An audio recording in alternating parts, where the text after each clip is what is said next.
ओम शांति। आज 10 फरवरी 2026 के बाबा के अनमोल मधुर महावाक्य सुनेंगे। आज की मुरली में बाबा हम बच्चों को पुनः आत्मा का पाठ पक्का करा रहे हैं। बाबा कहते संस्कार आत्मा में होते हैं। आत्मा शरीर को देख सकती है, शरीर आत्मा को नहीं देख सकते हैं। आत्मा ही शरीर के द्वारा पाठ बजाती है। हर एक का पाठ भिन्न है, एक न मिले दूसरे से। बाबा कहते बच्चे अब श्रीमत पर पवित्र बन, हर कदम बाप की मत पर चल करके विश्व की बादशाही लेनी है। बाप के समान दुख हरता सुख करता बनना है। मनुष्य से देवता बनने की ये पढ़ाई है। इस पढ़ाई को पढ़ते रहना है। सबको आप समान बनाने की सेवा कर आशीर्वाद प्राप्त करने हैं। तो बाबा आज हम बच्चों को पुनः बहुत सुंदर आत्मा का यथार्थ ज्ञान और परमात्मा की वास्तविकता का परिचय देते हैं। बाबा कहते हैं खुदा को हमेशा दोस्त कहा गया है, रावण को दुश्मन कहा गया है।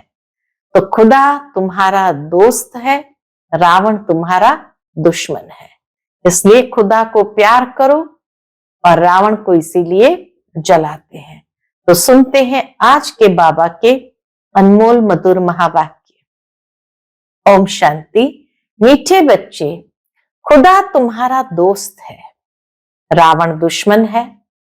इसलिए तुम खुदा को प्यार करते और रावण को जलाते हो। आज की मुरली से प्रश्न है, किन बच्चों को अनेकों की आशीर्वाद स्वतः मिलती जाती है? उत्तर, जो बच्चे याद में रहे, स्वयं भी पवित्र बनते और दूसरों को भी आप समान बनाते हैं, उन्हें अनेकों की आशीर्वाद मिल जाती है। वे बहुत उच्च पद पाते हैं। बाप तुम बच्चों को श्रेष्ठ बनने की एक ही श्रीमत देते हैं। कौन सी? बच्चे किसी भी देहधारी को याद न कर, मुझे याद करो। आज की मुरली से पहले गीत बजा है, आखिर वह दिन आया आज। ओम शांति। ओम शांति का अर्थ तो रूहानी बाप ने रूहानी बच्चों को समझाया है। ओम माना मैं आत्मा हूं और यह मेरा शरीर है। आत्मा तो देखने में नहीं आती है। आत्मा में ही अच्छे व बुरे संस्कार रहते हैं। आत्मा में ही मन बुद्धि है, शरीर में बुद्धि नहीं है। मुख्य है आत्मा।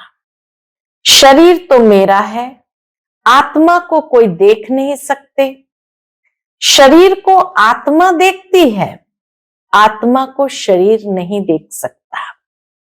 आत्मा निकल जाती है तो शरीर जड़ बन जाता है। आत्मा देखी नहीं जा सकती, शरीर देखा जाता है। वैसे ही आत्मा का जो बाप है, जिसको ओ गॉड फादर कहते हैं, वह भी देखने में नहीं आते हैं, उनको समझा जाता है। आत्मा को परमात्मा दोनों को समझा जाता है, जाना जाता है। हम आत्मा सब ब्रदर्स हैं। शरीर में आते हैं तो कहेंगे ये भाई भाई है, ये भाई बहन है। आत्माएं तो सब भाई भाई ही है। आत्माओं का बाप है परम पिता परमात्मा। जिस्मानी भाई बहन एक दो को देख सकते हैं। आत्माओं का बाप एक है, उनको देख नहीं सकते। तो अब बाप आए हैं, इसलिए पुरानी दुनिया को नया बनाने। नई दुनिया सतयुग थी, अब पुरानी दुनिया कलयुग है। इनको अब बदलना है। पुरानी दुनिया तो खत्म होनी चाहिए ना। पुराना घर खत्म हो, नया घर बनता है ना। वैसे ये पुरानी दुनिया भी खलास होनी है। सतयुग के बाद फिर त्रेता, द्वापर, कलयुग, फिर सतयुग आना जरूर है। वर्ल्ड की हिस्ट्री, ज्योग्राफी रिपीट होनी है। सतयुग में होता है देवी देवताओं का राज्य। सूर्यवंशी और चंद्रवंशी, उनको कहा जाता है लक्ष्मी नारायण की डिनाइस्टी, राम सीता की डिनाइस्टी। सूर्यवंशी को कहेंगे लक्ष्मी नारायण की डिनाइस्टी, चंद्रवंशी को कहेंगे राम सीता की डिनाइस्टी। यह तो सहज है ना। फिर द्वापर कलयुग में और धर्म आते हैं। फिर देवताएं जो पवित्र थे वह अपवित्र बन जाते। इनको कहा जाता है रावण राज्य। रावण को वर्ष वर्ष जलाते आते हैं, परंतु जलता ही नहीं, फिर जलाते रहते हैं। यह है सबसे बड़ा दुश्मन, इसलिए उनको जलाने की रस्म पड़ी हुई है। भारत का नंबर 1 दुश्मन कौन है? और फिर नंबर 1 दोस्त, नंबर 1 दुश्मन और नंबर 1 दोस्त। सदा सुख देने वाला है खुदा। खुदा को दोस्त कहते हैं ना।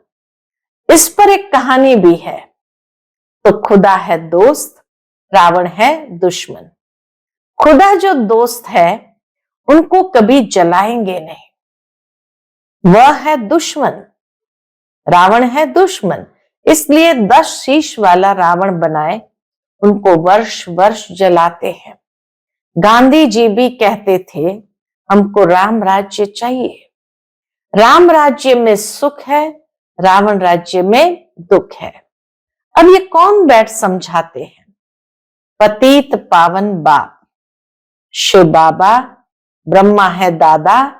बाबा हमेशा सही भी करते हैं, बाप दादा। सिग्नेचर भी बाबा करते थे, बाप दादा। प्रजापिता ब्रह्मा भी तो सबका हो गया, जिसको एडम भी कहा जाता है, उनको ग्रेट ग्रेट ग्रैंडफादर कहा जाता है। मनुष्य सृष्टि में प्रजापिता हुआ। प्रजापिता ब्रह्मा द्वारा ब्राह्मण रचे जाते हैं, फिर ब्राह्मण सुदेवता बनते हैं। देवताएं फिर क्षत्रिय वैश्य शूद्र बन जाते हैं। इनको कहा जाता है प्रजापिता ब्रह्मा, मनुष्य सृष्टि का बड़ा। प्रजापिता ब्रह्मा के कितने ढेर बच्चे हैं? बाबा कहते प्रजापिता ब्रह्मा के कितने ढेर बच्चे हैं। बाबा बाबा कहते रहते हैं। सब बच्चे क्या कहते हैं? बाबा बाबा कहते रहते हैं। यह है साकार बाबा। शिव बाबा है निराकार बाबा। गाया भी जाता है प्रजापिता ब्रह्मा द्वारा नई मनुष्य सृष्टि रचते हैं। अब तुम्हारी ये पुरानी खाल है, यह ही पतित दुनिया, रावण राज्य। अब रावण की आसुरी दुनिया खत्म हो जाएंगी। उसके लिए ही यह महाभारत लड़ाई है। रावण की ये पुरानी आसुरी दुनिया खत्म हो जाए, उसी के लिए ये महाभारत लड़ाई है।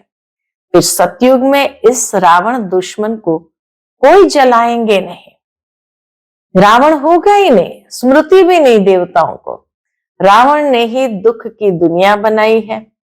ऐसे नहीं जिनके पास पैसे बहुत है, बड़े बड़े महल है, वह स्वर्ग में है। बाप समझाते हैं बल किसके पास करोड़ है, परंतु यह तो सब मिट्टी में मिल जाने वाला है। नई दुनिया में सिर्फ नई खानियां निकलेगी, जिससे नई दुनिया के महल आदि सारे बनाए जाते हैं।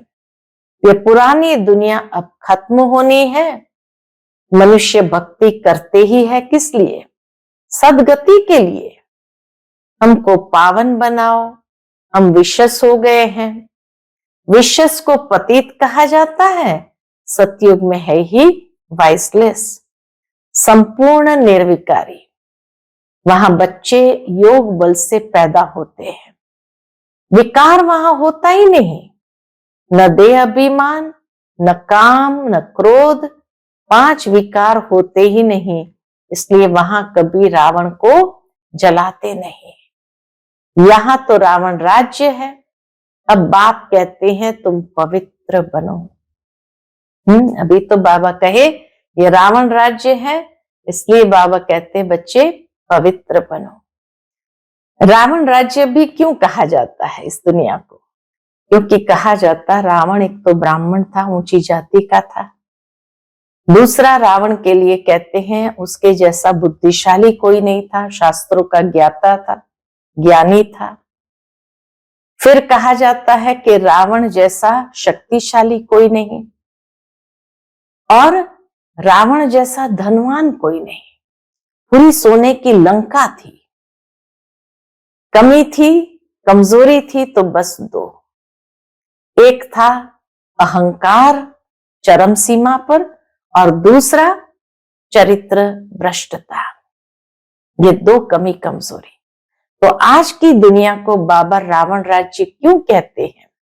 क्योंकि आज सभी प्राणियों में उत्तम प्राणी मनुष्य है, ऊंची जाति का है।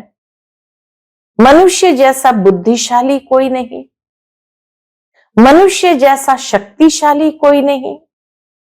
मनुष्य के पास आज मिसाइल पावर है, तो बुद्धि भी है, शक्ति भी है, और मनुष्य जैसा धनवान भी कोई नहीं। लेकिन दो बातों की कमजोरी है। मनुष्य में भी अहंकार चरम सीमा पर पहुंच गया है और दूसरा चरित्र भ्रष्टता आ गई है। इसीलिए इस रावण राज्य का विनाश भगवान को करना ही पड़ता है। तब बाबा ने कहा ये रावण राज्य है और इस रावण राज्य में अब बाप कहते हैं बच्चे तुम पवित्र बनो। ये पतित दुनिया खत्म होनी है। जो श्रीमत पर पवित्र रहते हैं वही बाप की मत पर चल विश्व की बादशाही का वर्षा पाते हैं। लक्ष्मी नारायण का राज्य था ना, अभी तो रावण राज्य है जो खत्म होना है। सतयुगी राम राज्य स्थापन होना है। सतयुग में बहुत थोड़े मनुष्य रहते हैं। कैपिटल दिल्ली ही रहती है जहां लक्ष्मी नारायण का राज्य होता है।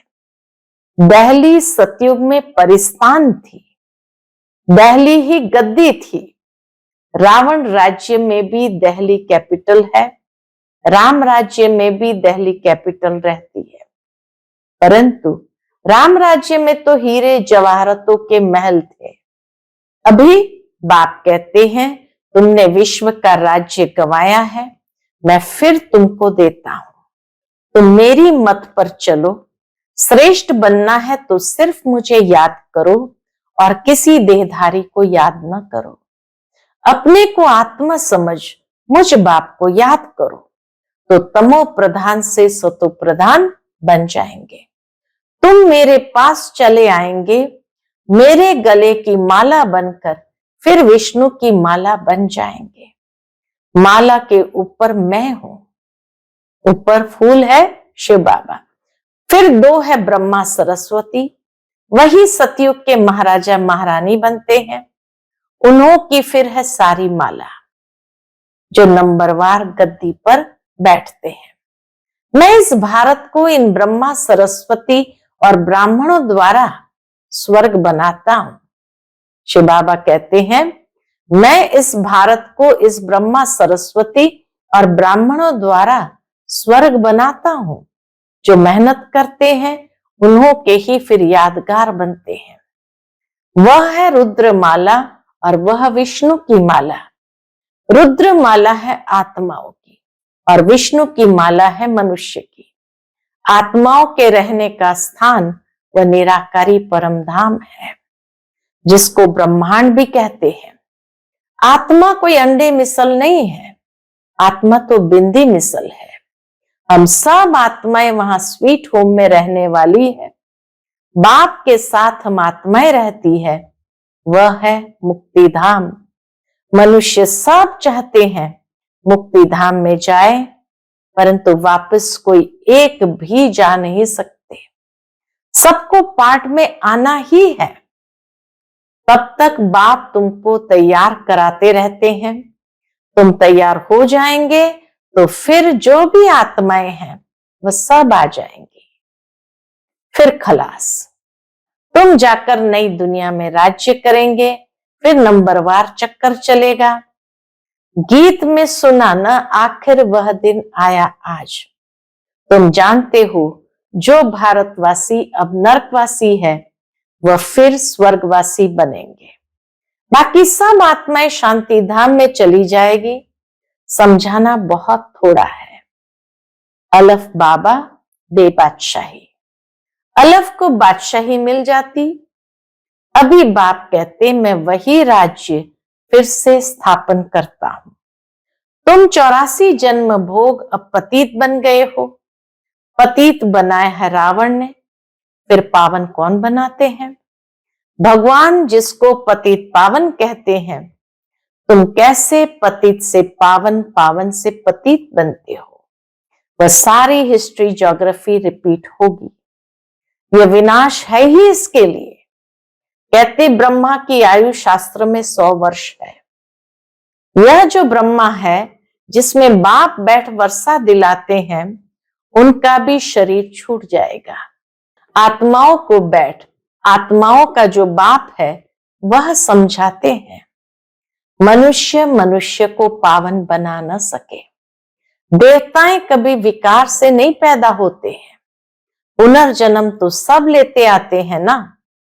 बाप कितना अच्छी तरह से समझाते हैं कि कहां तकदीर जग जाए। बाप आते ही है मनुष्य मात्र की तकदीर जगाने। सब पतित दुखी है ना, त्राही त्राही कर विनाश हो जाएंगे। इसलिए बाप कहते हैं त्राही त्राही करने के पहले मुझ बेहद के बाप से वर्षा ले लो। यह जो कुछ दुनिया में देखते हो ये सब खत्म हो जाना है। Fall of Bharat, rise of Bharat, इसका ही खेल है। राइज ऑफ वर्ल्ड, भारत का राइज होना माना वर्ल्ड का राइज होना। स्वर्ग में कौन कौन राज्य करते हैं ये बाप ही बैठ समझाते हैं। राइज ऑफ भारत, देवताओं का राज्य। फॉल ऑफ भारत, रावण राज्य। अभी नई दुनिया बन रही है। बाप से पढ़ रहे हो नई दुनिया का वर्षा लेने। कितना सहज है। यह है मनुष्य से देवता बनने की पढ़ाई। यह भी अच्छी रीति समझना है। कौन कौन से धर्म कब आते हैं? द्वापर के बाद ही और धर्म आते हैं। पहले सुख भोगते हैं, फिर दुख। ये सारा चक्र बुद्धि में बिठाना होता है, जिससे तुम चक्रवर्ती, महाराजा, महारानी बनते हो। सिर्फ अलफ और बे को समझना है। अब विनाश तो होना ही है। हंगामा इतना हो जाएगा जो विलायत से फिर आ भी नहीं सकेंगे।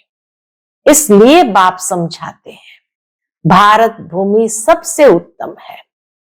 जबरदस्त लड़ाई लगेगी, फिर वहां के वहां ही रह जाएंगे। 50-60 लाख भी देंगे तो भी मुश्किल आ सकेंगे। कितनी बाबा की भविष्यवाणी सटीक है कि कितना भी लोग पैसा देने के लिए तैयार होंगे तो भी मुश्किल आ सकेंगे। भारत भूमि सबसे उत्तम है, जहां बाप आकर अवतार लेते हैं। शिव जयंती भी यहां मनाई जाती है। सिर्फ श्री कृष्ण का नाम डालने से सारी महिमा ही खत्म हो गई है। सर्व मनुष्य मात्र का लिबरेटर यहां ही आकर अवतार लेते हैं। शिव जयंती भी यहां मनाते हैं। गॉड फादर ही है जो आकर लिबरेट करते हैं।